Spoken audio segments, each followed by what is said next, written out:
নমস্কার, আমি doctor Ritabrata Mukhopadhyay, plastic surgeon. আজকে আমাদের টপিক হচ্ছে স্কিন ক্যান্সার।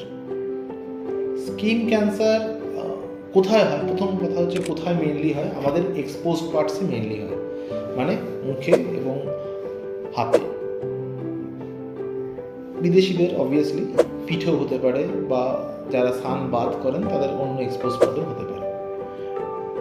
এবারে স্কিন ক্যান্সার হওয়ার এক্সিশন একটা পার্ট, কিন্তু এক্সিশন করার পরে যে ডিফেক্টটা হবে সেটাকে রিকনস্ট্রাক্ট না করে দিলে সেটা একটা খুব অদ্ভুত একটা আকার নেবে। তিনি একজন সোশ্যাল স্টিগমাটা হারিয়ে ফেলবেন। তার মেন কারণ ম্যাক্সিমাম স্কিন ক্যান্সার আমাদের মুখে হয়। মুখে স্কিন ক্যান্সার যেগুলো হয় সেগুলো জেনারেলি চোখের পাশে, নাকের পাশে, ভেরি ক্রিটিক্যাল এরিয়াসগুলোতে হয়।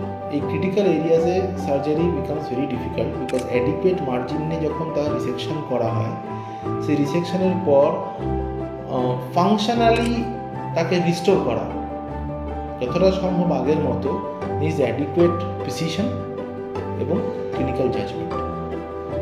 তার জন্য একজন skin cancer should always have a joint venture. একজন অঙ্কোসার্জন যিনি যতটা রিসেকশন করবেন, আর একজন প্লাস্টিক সার্জন যিনি কতটা তাকে রিকনস্ট্রাক্ট করবেন।